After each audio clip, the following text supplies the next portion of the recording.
조지 하켄 슈미트, 본명은 게오르그 칼 율리우스 하켄 슈미트이며 1877년 8월 1일 러시아 제국 소속 에스토니아에서 출생했으며 1968년 2월 19일 사망했다. 프로레슬링 최초의 세계 헤비급 챔피언이며 20세기 초기의 에스토니아 강자, 작가, 스포츠 철학자였다.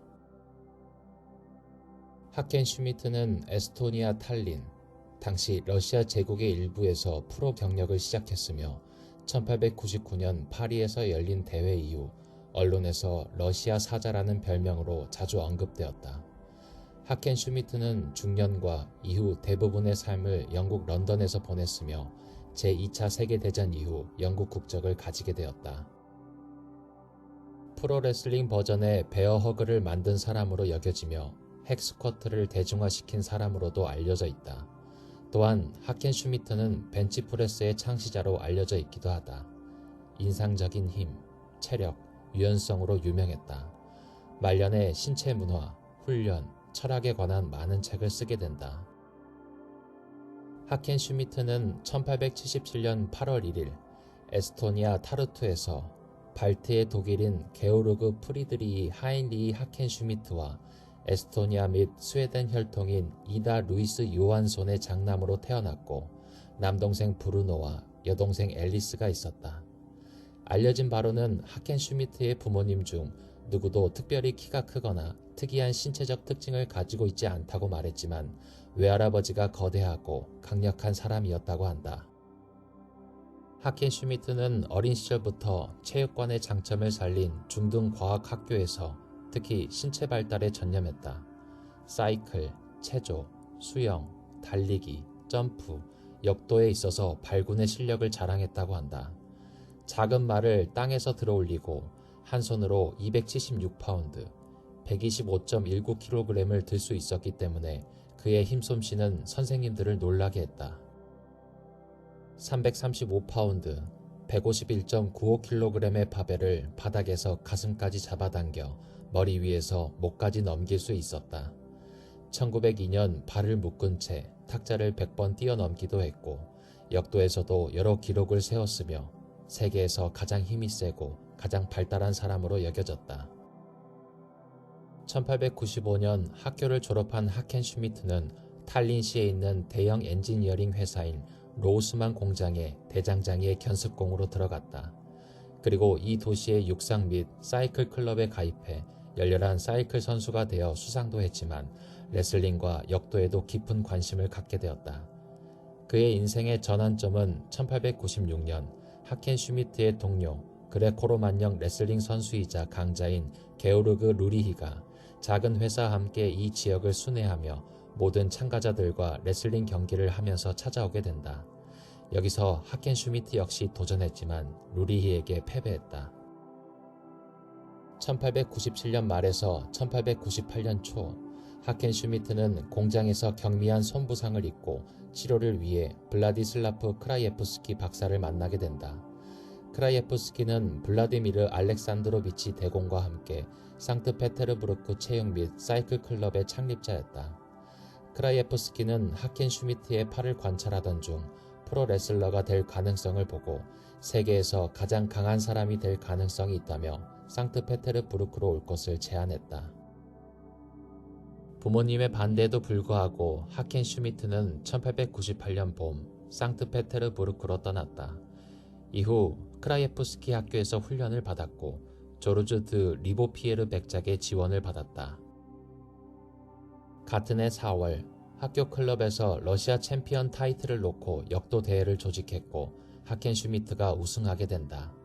4월 말 상트페테르부르크에서 하켄 슈미트는 프랑스 유명 레슬링 선수 폴 폰스를 45분 만에 물리쳤다. 이 기간 동안 하켄 슈미트는 여전히 레슬링 기술이 부족했지만 이를 힘으로 보완했었다.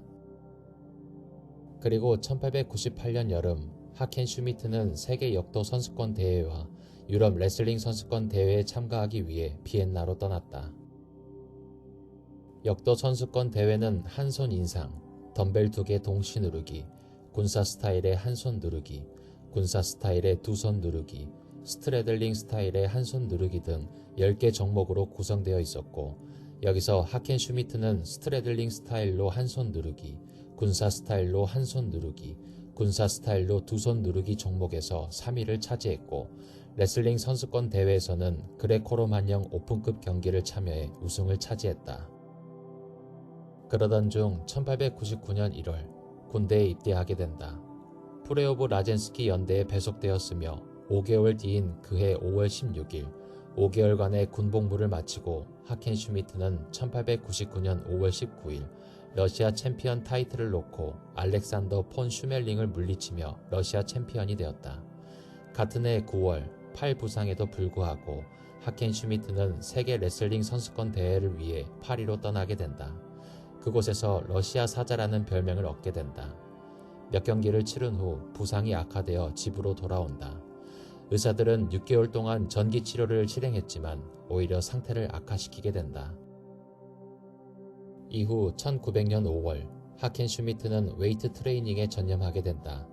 약 2달 뒤인 1900년 7월 하켄 슈미트는 모스크바에서 열린 40일간의 레슬링 대회에 참가해 러시아에서 프로 레슬러로서 첫 출전을 하게 된다. 그리고 모스크바와 상트페테르부르크 두 대회의 챔피언이 되었다. 대회 기간 동안 그는 거의 매일 3명에서 많게는 5명과 경기를 치렀다. 1901년 3월 하켄 슈미트는 자신의 두 번째 아버지로 여겼던 멘토 크라예프스키 박사의 죽음을 겪게 된다. 1901년 11월 30일 130명의 레슬링 선수들이 참가한 세계 레슬링 선수권 대회가 파리 카지노에서 개막했다. 하켄 슈미트는 1위를 차지했고 라이트급 토너먼트와 헤비급 토너먼트에서 금메달 2개와 우승 상금 3,000프랑, 현재 환산 기준으로 약 3천만원 정도를 받게 된다. 그 후 알슬레벤 마을로 가서 트레이너 시버트에게 훈련을 받기 위해 찾아갔고, 이 기간 동안 하켄 슈미트는 발을 묶은 채로 테이블 위를 100번 뛰어넘는 등의 고강도 훈련을 받게 된다. 훈련 이후 하켄 슈미트는 레슬링을 하는 모든 토너먼트에서 우승했고 1903년 CB 코크란이 이끄는 영국 투어를 통해 영국 최고의 레슬러들과 캐치캔 스타일로 대결하며 인기를 얻게 된다. 당시 레슬링 무대는 오페라홀, 음악홀, 극장에서 이루어졌고 하켄 슈미트는 슈퍼스타로 자리매김했다. 레슬링 붐이 영국에서 일어나고 전 세계에서 레슬러들이 대규모 토너먼트를 위해 몰려들었지만 하켄 슈미트의 시그니처 기술이었던 그래플러로 모든 선수들을 물리쳤었다. 잘생기고 체격이 건장했던 하켄 슈미트는 여성들에게 사랑받았었고 남성들에게 존경받았었다. 또한 말솜씨가 부드럽고 교양이 있었으며 지적이었던 그는 7개 국어를 유창하게 구사하며 후에 저명한 작가, 화자, 철학자가 되었다. 미국 대통령 시어도어 루즈벨트는 신체 문화와 운동을 지지하며 내가 미국 대통령이 아니었다면 조지 하켄 슈미트가 되고 싶었다고 언급할 만큼 그의 영향력은 대단했다. 하켄 슈미트는 계속해서 영국 투어를 다니며 지역 우승 후보인 톰 캐논, 톰 코너스, 톰 맥이너니, 잭 볼드윈, 톰 클레이튼을 물리쳤다. 1905년 7월 2일 로열 앨버트 홀에서 하켄 슈미트는 그레코로만형 규칙에 따라 그의 가장 강력한 상대였던 미국 헤비급 챔피언 톰 젠킨스와 맞붙었고 젠킨스를 2번 연속으로 쓰러뜨렸다. 이후 코크란의 경영진을 떠나 호주 코널 레슬링 챔피언 델리 넬슨 등을 꺾고 호주 투어를 떠났다. 그 후 미국으로 건너가 메디슨 스퀘어 가든에서 주최하는 레슬링 규칙에 따라 젠킨스와 함께 연장 투어와 재대결을 펼쳤고 둘의 경기는 치열한 접전을 펼쳤지만 하켄 슈미트가 다시 우승했다. 첫 번째 경기는 31분 14초 만에, 두 번째 경기는 22분 4초 만에 승리했다. 이 경기로 하켄 슈미트는 초대 세계 헤비급 레슬링 챔피언으로 선정되었다. 그 후 캐나다에서 경기를 하고 다시 영국으로 돌아와 여러 경기를 치룬다. 1905년 10월 28일 하켄 슈미트는 글래스고의 이브록스 스타디움에서 16,000명의 관중이 모인 가운데 스코틀랜드 챔피언 알렉산더 멀로와 맞붙었다. 멀로는 하켄 슈미트보다 키가 7cm 더 크고 몸무게가 5.5kg 더 무거웠다. 경기 내내 폭우가 쏟아져 두 선수 모두 악조건이었지만 첫 번째 경기는 먼로가 항복하면서 40분 22초 만에 끝났다. 10분 후 두 번째 시합이 시작되었고 하켄슈미트는 11분 11초 만에 승리하며 경기가 마무리되었다. 이후 6개월 동안 하켄슈미트는 영국 대중에게 첫 승리가 우연이 아니라는 것을 보여주기 위해 캐치 레슬링 규칙을 통해 끔찍한 트루크로 불리는 마드랄리와 재대결을 하기로 합의했다. 하켄슈미트는 셰퍼드 부시에서 잭 그롬리에게 추가적으로 캐치 레슨을 받고 런던 올림피아에서 마드랄리를 단 4분 만에 이겼다. 후에 하켄슈미트는 트루크가 자신이 만난 사람들 중 가장 강인한 사람 중 하나였다고 언급한다. 그 후 하켄슈미트는 아이오와에서 프랭크 고치라는 새로운 도전자를 만나기 위해 미국으로 향한다. 하켄슈미트와 프랭크 고치와의 레슬링 경기에 대해 레슬링 역사학자 마이크 체프먼은 모든 운동 역사에서 개별 스타들 간의 경쟁은 스포츠 자체만큼이나 커졌습니다. 레슬링에는 단 하나뿐입니다. 고치, 하켄슈미트. 1905년 젠킨스를 꺾은 후 하켄슈미트는 세계 타이틀을 보유하고 있었고 1908년 4월 3일 시카고의 덱스터 파크 파빌리온에서 프랭크 고치와 마침내 맞붙을 때까지 무패 상태를 유지했다. 고치와 미국 레슬링 전반에 대한 경멸을 드러낸 하켄슈미트는 최상의 컨디션을 유지하지 못했다. 시카고 애슬레틱 클럽에서 공개 훈련을 거부한 그는 클럽 출입이 금지되어 호텔방에서 시간을 보내거나 미시간 호수를 따라 아침과 저녁으로 긴 산책만 할 뿐 훈련을 제대로 하지 못했다. 이와 대비되게 고치의 컨디션은 최고조에 달해 있었다. 고치는 속도, 수비, 거친 전술을 사용하면서 하켄슈미트를 쓰러뜨린 후 공격을 감행했다. 다른 레슬러들은 고치가 하켄슈미트 뒤에서 그를 쓰러뜨리기 전까지 2시간 동안 서서 경기를 지켜봤다. 그들이 서서 구경하는 동안 고치는 하켄슈미트에게 기대어 그를 쓰러뜨리려 기회를 엿봤다. 고치는 하켄슈미트를 링 주위에서 괴롭혔고 고치의 엄지손가락과 엉덩이는 하켄슈미트를 피투성이로 만들었다.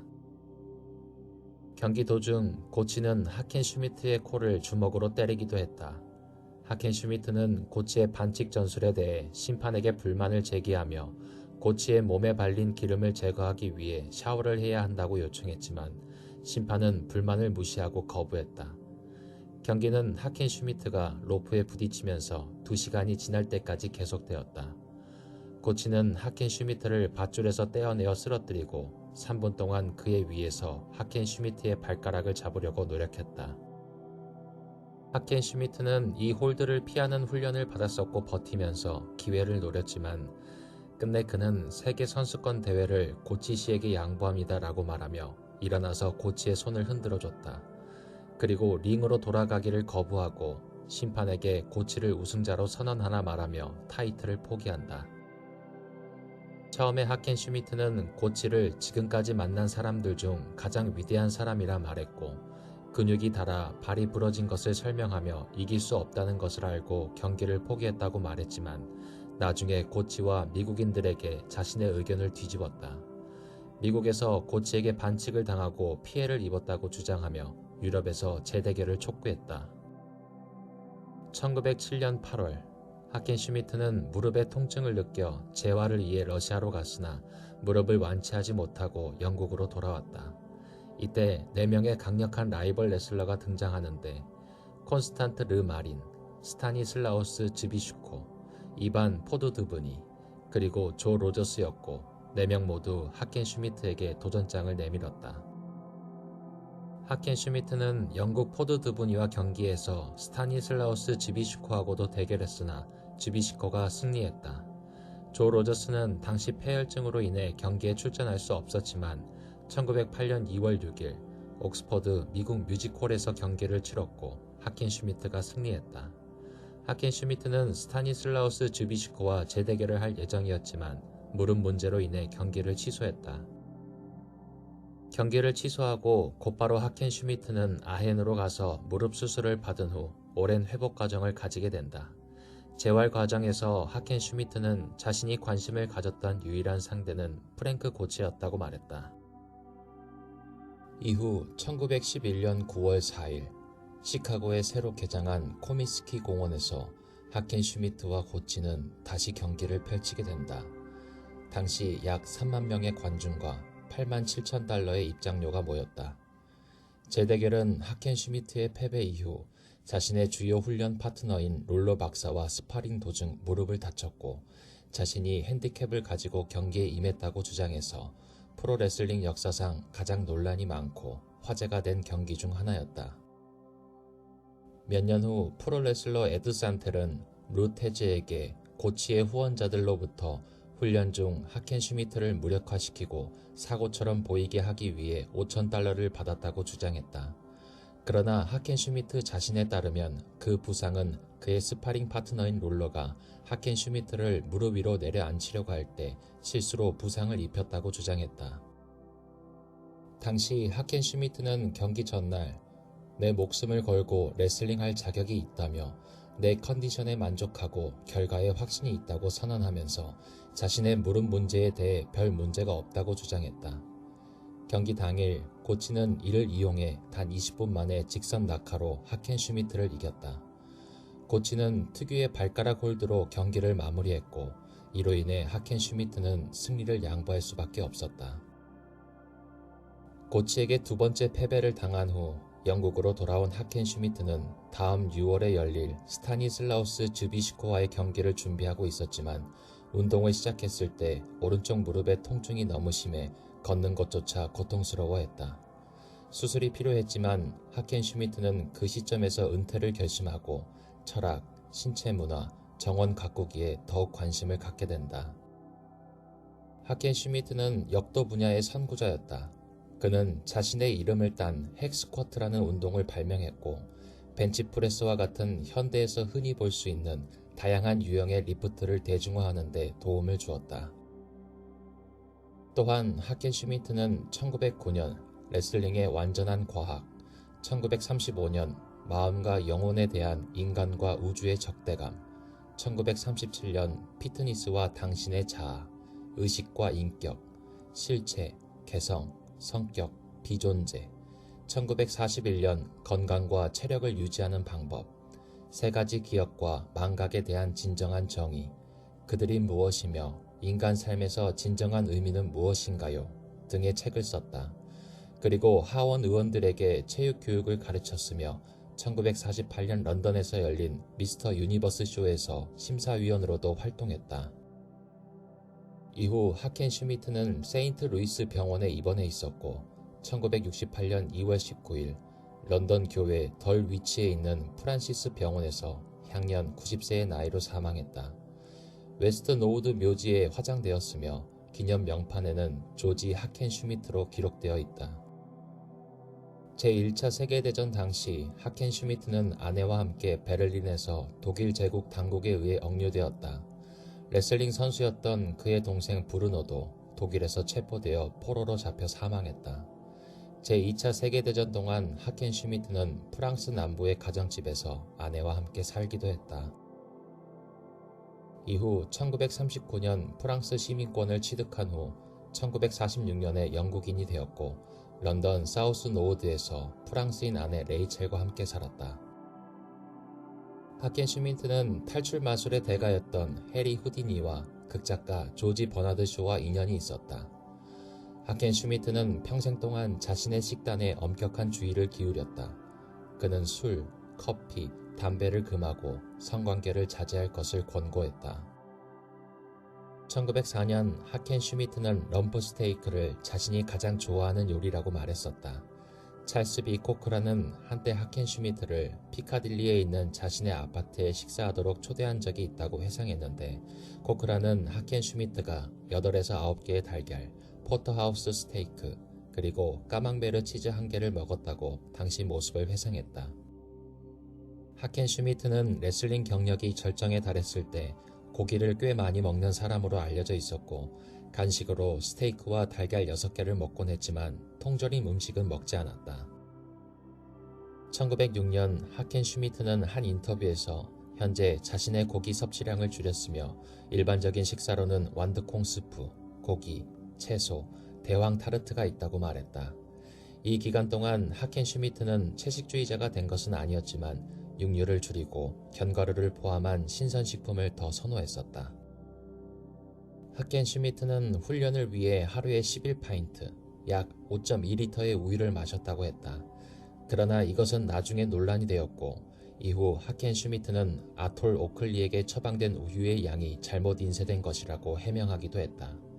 링에서 은퇴한 후 하켄 슈미트는 엄격한 채식주의자가 되었다. 늘 신선하고 조리되지 않은 음식을 먹었으며 어떤 식으로든 인공화된 모든 것을 철저하게 피했다.